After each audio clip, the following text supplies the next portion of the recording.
tangki modul.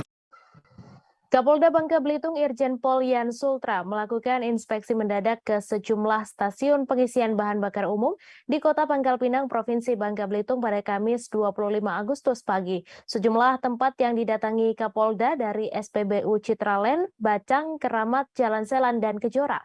Ia datang menggunakan motor trail bersama Direskrim Sus Polda Kepulauan Bangka Belitung, Kombes Pol Muhir Hamni. Untuk informasi selengkapnya akan disampaikan langsung oleh wartawan Bangka Pos, Rizky Irianda yang kini sudah terhubung bersama kami. Silahkan rekan Rizky.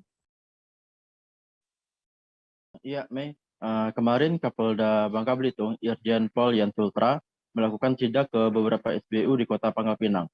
Datang dengan menggunakan motor trail, Kapolda ini sempat berbincang-bincang dengan sejumlah pengendara mobil truk dan mobil umum yang sedang mengantri untuk membeli BBM jenis solar. Diketahui sidak kali ini mengingat seringkali di Kota Pangkal Pinang ini adanya antrian panjang hampir di setiap SPBU yang mencapai sekitar 20 meter.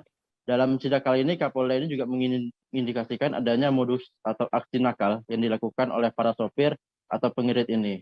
Yakni modusnya mereka ini tetap menggunakan mobil umum, artinya mobil yang di luar jenis truk mereka angkut ambil lalu disimpan di rumah, kemudian kembali lagi ke pom bensin lain untuk mengambil solar. Perilaku para pengirit ini juga terus berulang kali membeli BBM subsidi ini, menurut Kapolda akan terus dipantau oleh pihak kepolisian untuk nantinya akan diberikan sanksi tegas. Dengan dilakukannya sidak, diharapkan Polda Bangka Belitung beserta Polres dan Polsek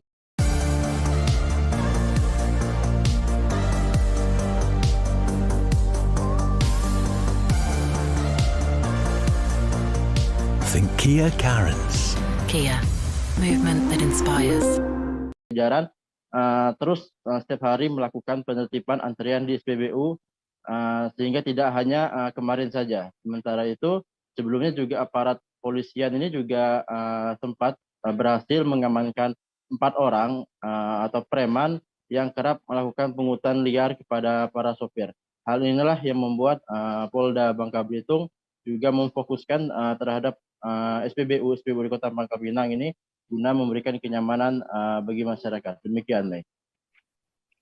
Baik, terima kasih rekan Rizky Irianda atas laporan Anda. Selamat bertugas kembali. Jangan lupa subscribe, share, komen, dan like ya.